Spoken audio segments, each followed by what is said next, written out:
So recently, Acharyaji, you too visited Varanasi, the birthplace of Kabir Sahib, and you have mentioned it a lot of times in your videos, the importance of these couplets, of these dohas. And so, me and people who are sitting over here and the ones who are connected with us through this online medium would really want to know about your visit to the birthplace of Kabir Sahib. Also, there's a seeker, Amarnath ji from Hyderabad. He's connecting with us. He's connected with us right now. And he has put forth this question that what is the real significance of these places, of such places for mankind?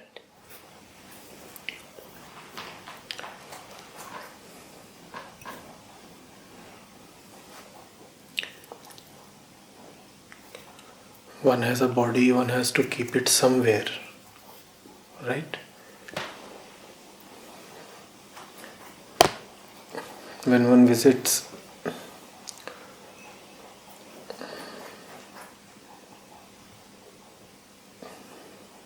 a Kashi or a Rishikesh, then people ask, why did you go to that place? As if it is possible to keep the body in no place.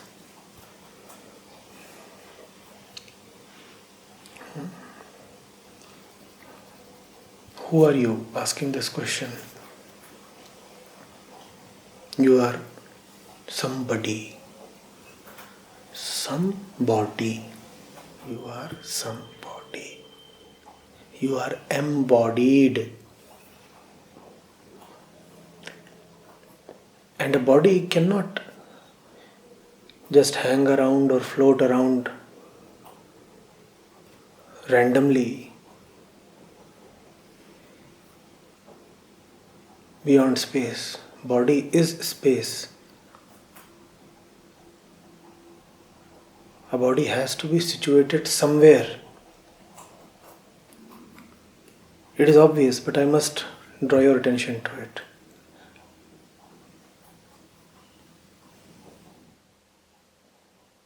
As long as there is the body would be at a particular time and at a particular place. Body and place go together.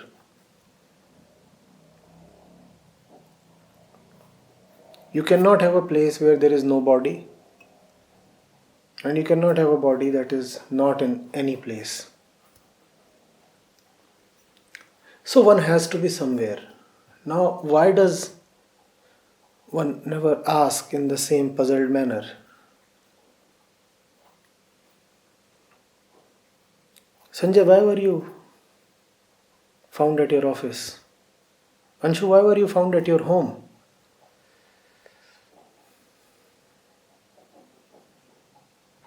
Kamlesh, why are you found in that room?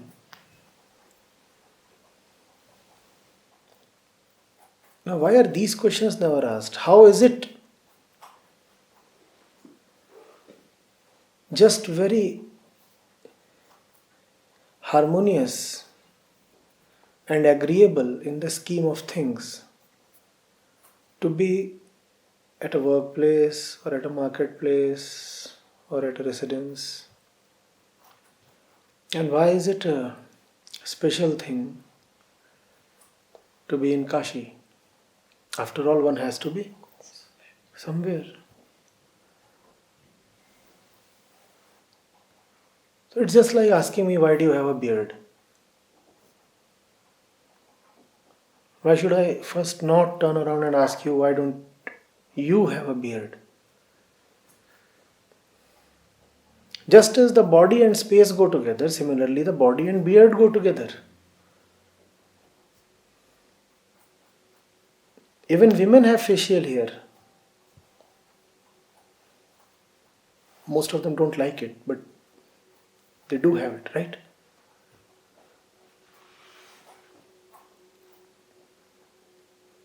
If you ask me why do you have beard, I'll say,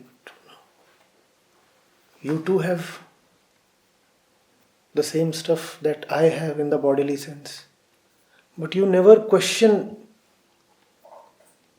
your own situation. I want to ask you, when I was in Kashi for 4 days, why were you not in Kashi? Answer that. I made a particular choice because a choice has to be made. This body bag has to be kept somewhere. I have this cup in my hand. I have to keep it somewhere. So I kept it. That's one particular choice I am making. Before you question me on my choice, and yes, you are questioning me, it is not merely curiosity. If you will look deeper into your question, the question seeks to assert that one's presence at a spiritual center is a special matter, and special is abnormal, is it not? Now, how is it normal to be present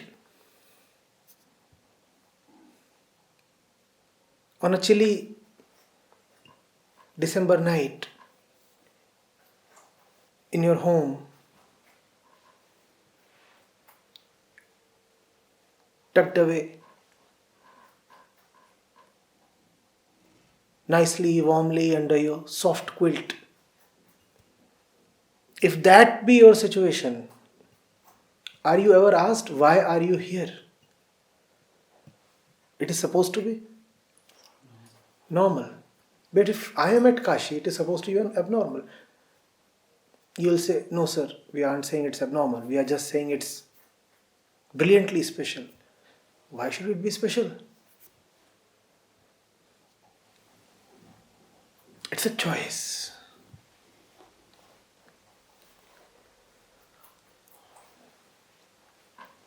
You see, don't I have the responsibility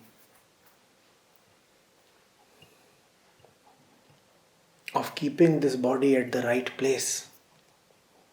And why is that responsibility there? That responsibility is there because the mind has something to do with the brain. The mind has something to do with the brain. And you say, and everybody equally says, that the mind is restless. Restlessness has something to do with the mind, and the brain has something to do with the body. Please understand this. Are we all not restless? Is that not our central occupation, in fact, to keep restless? Now, restlessness has something to do with mind. Do you contest that? And the brain has something to do with the body. Do you agree? So, restlessness has something to do with the body. Are you getting it?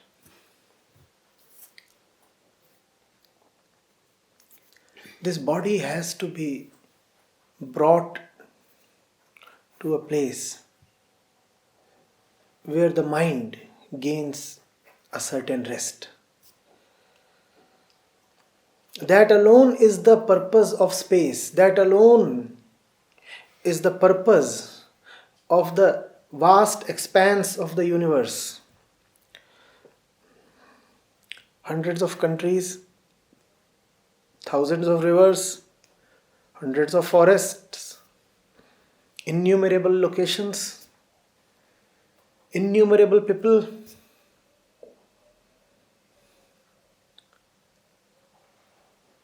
cities, villages, seas, ravines, peaks, valleys. Where to be? Why is there such a wide spectrum of choices available? And mind you, one can be just anywhere. One can be just about anywhere.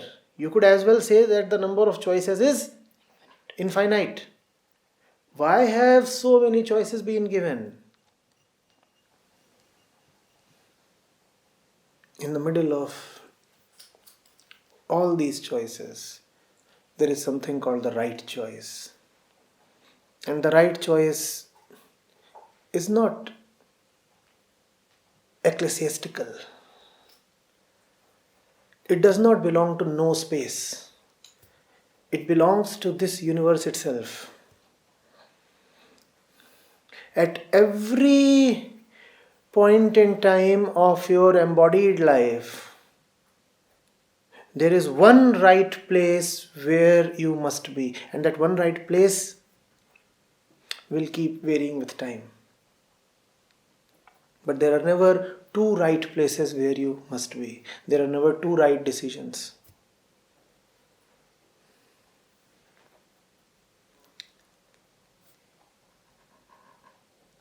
Your restlessness demands very, very delicate decision making. Body is space, and space exists so that you can choose rightly within space. People talk of belonging to the dimension of no place. Wistfully, people long for that dimension in which there is no place. Before you can belong to the dimension of no place, first of all, learn to choose the right place in the earthly dimension. Even in the earthly dimension, if you cannot choose the right place to be at, how do you hope to be admitted to the dimension of no place? Is that ever going to happen?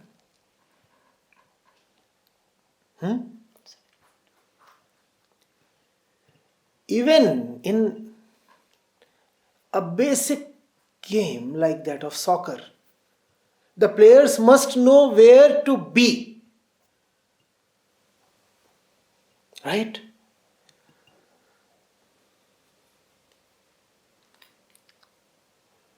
The second test match just concluded at Perth between India and Australia. I'm talking of cricket. Australia walked away with day one of the match, and that set the tempo.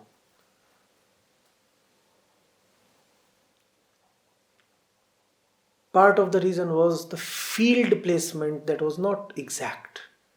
The captain did not quite know where to place his men. If you do not know where to be, you will miss everything. Catches will come flying and not find you where you must be. Right?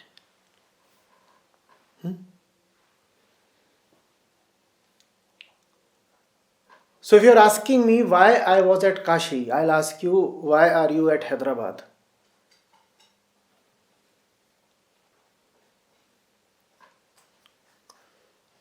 Because being in Kashi, I very well know why you are in Hyderabad, but being in Hyderabad, you will probably never come to know why I am in Kashi. If I am in Kashi, why are you at Hyderabad? Do you really love the Charminar so much? Is that the reason? Are you in love with the Hyderabadi biryani?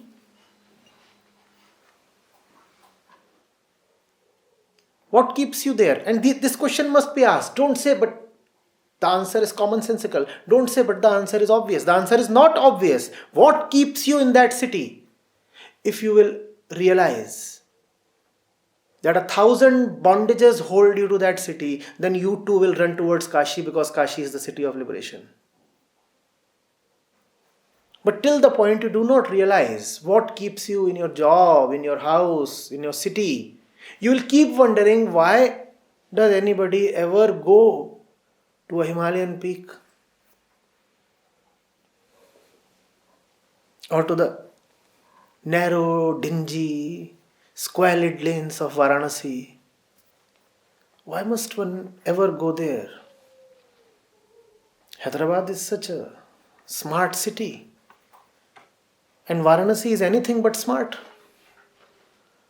Why would anybody ever want to go to Varanasi? You go to Varanasi when you are fed up with your bondages. Not that Varanasi will give you freedom. I just said that Varanasi is the city of liberation. But it is not. It really is not. No city is the city of liberation. Then why are you in your city? Varanasi is not the city of liberation. True. Hyderabad too is not the city of liberation. Why are you in your city? You answer that first. I'll tell you why I keep a beard. But first of all, you tell me, why do you keep shaving every day?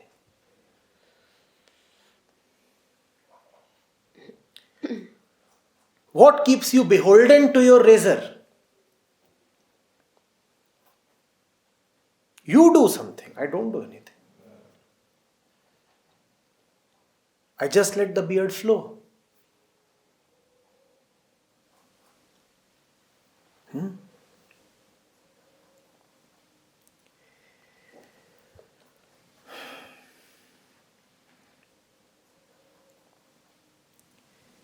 We go to 1,000 places, don't we?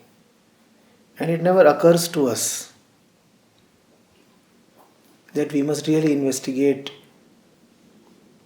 what motivates us to move from place to place.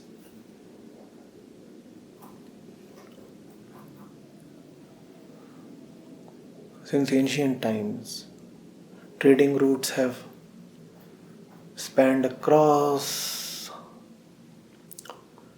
cities, countries, even continents.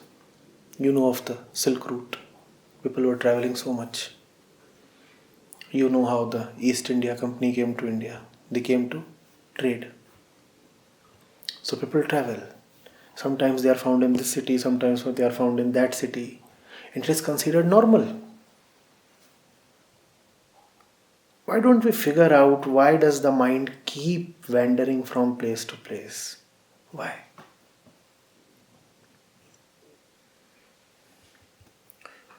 What do you want when you relocate from one city to other? So a woman might get married and then she often, happily relocates to the city of her husband.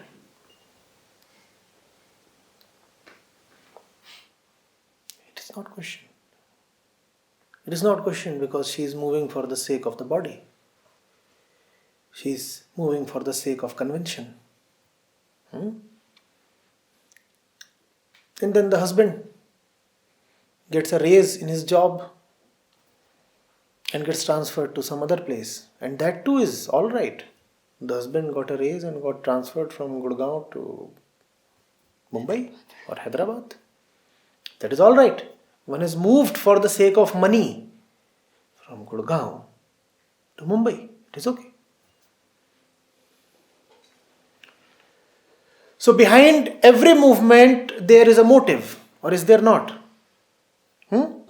Why did the woman move from Lucknow to Gurgaon? Well, she got married and the husband's body was there in Gurgaon. And marriage means that the two bodies must come together and consummate. So the woman just hopped over to Gurgaon. And then from Gurgaon the couple flew away to Mumbai. And that is alright. So behind all movements there is something that you want, right? You wanted the body, then you wanted the raise and the money, and then you wanted the worldly success.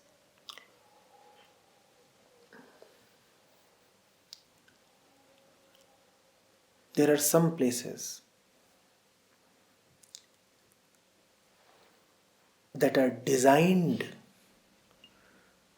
to remind you that all that you want is of no avail and would be of no avail. So I was with the participants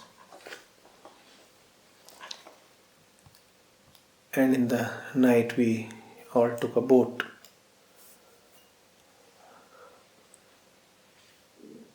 And then the boat halted for a sufficiently long time in front of the Manikarnika Ghat. And do you know how many funeral pyres were alit there parallelly? Not one, not two, not four, at least a dozen of them. 8 or 10 we could visibly see, and there were a few more not directly visible.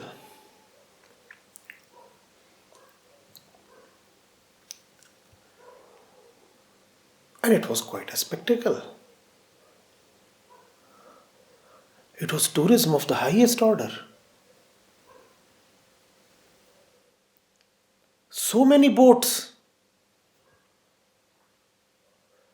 had assembled there just to look at this marvelous sight of human bodies turning into ash and vapor. Would you get to see this in Hyderabad?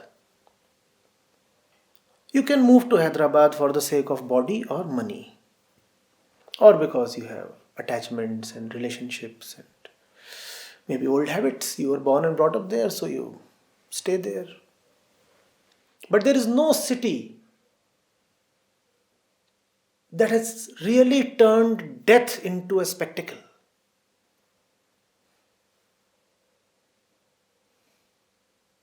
There is no city one comes to just to die.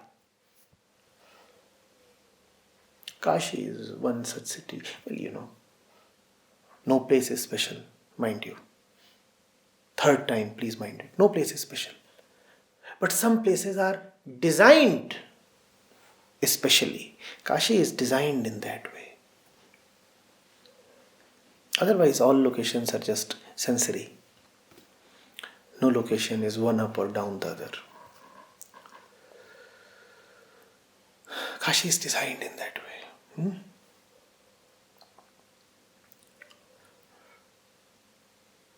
If you go to Kashi for business reasons, you must be a very petty businessman. There is hardly any industry there except for some, handicrafts and such things. You cannot go to Varanasi for any genuine reason other than to be liberated of all places. So those who are attached to places must go to this one place to gain liberation from places.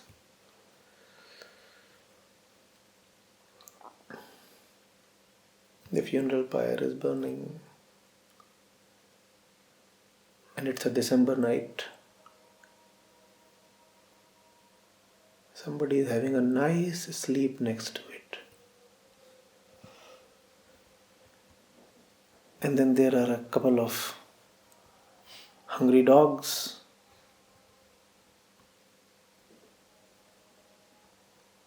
greedily looking at the next body in queue, awaiting the bonfire.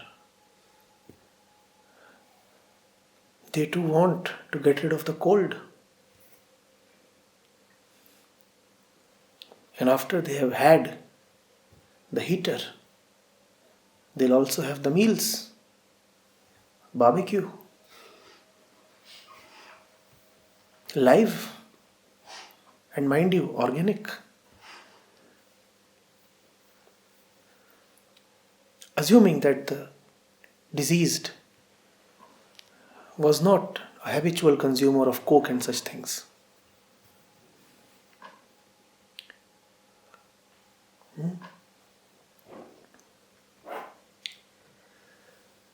There is nothing in that city prehistoric, old.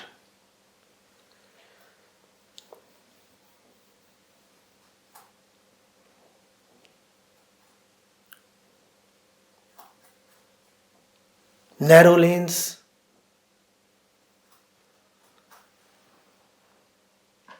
blocked by bulls.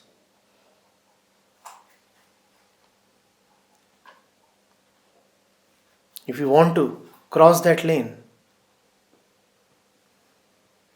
you must either be a super bull or you must bribe the bull or you must ride the bull. And if you think I am joking, then you may keep waiting till eternity. Because bulls are bulls. They don't want to give anybody the right of way. What's there in that city?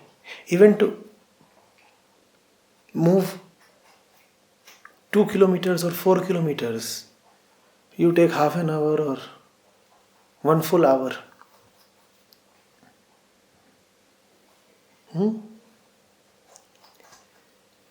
The traffic is sickening.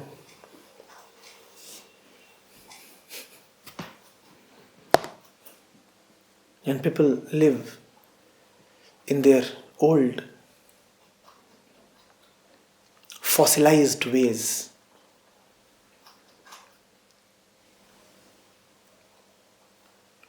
Many of them will not be able to keep up with the modern world. Even the Ganga river there is not pure at all.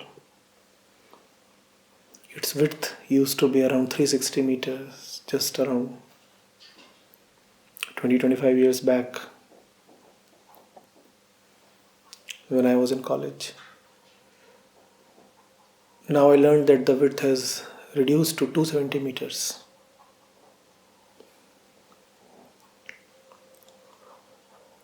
But that place is designed to liberate.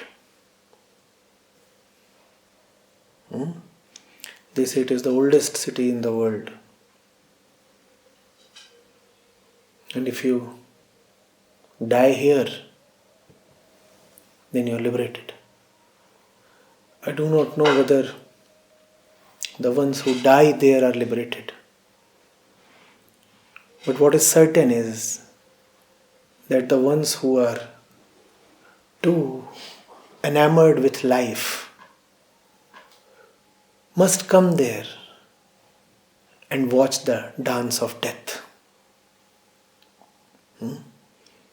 Those who are dying there are doing the living a great service.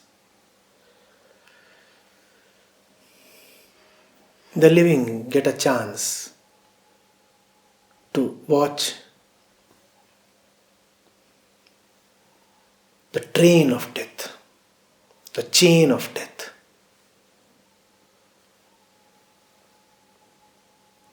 One wave of bodies after the other. And you look at the religious personnel there, the pandas, and with such indifferent nonchalance, they go on doing their business.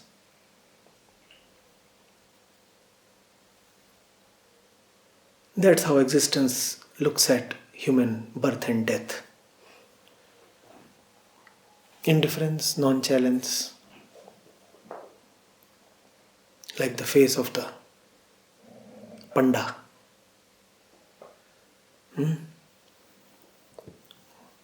The man is about to be burnt.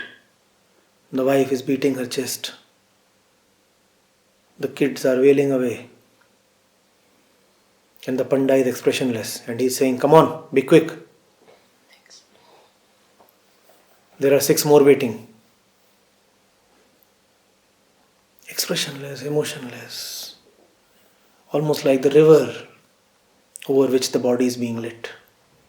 Almost like the tree that is overseeing this drama. Nobody gives a damn. That's what Varanasi tells you.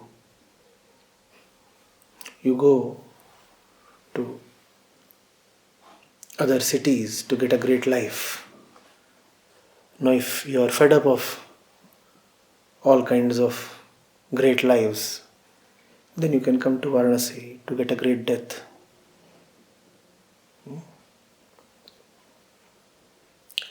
But you'll come to Varanasi, as we said in the beginning, only when you first question why you are found in any particular city.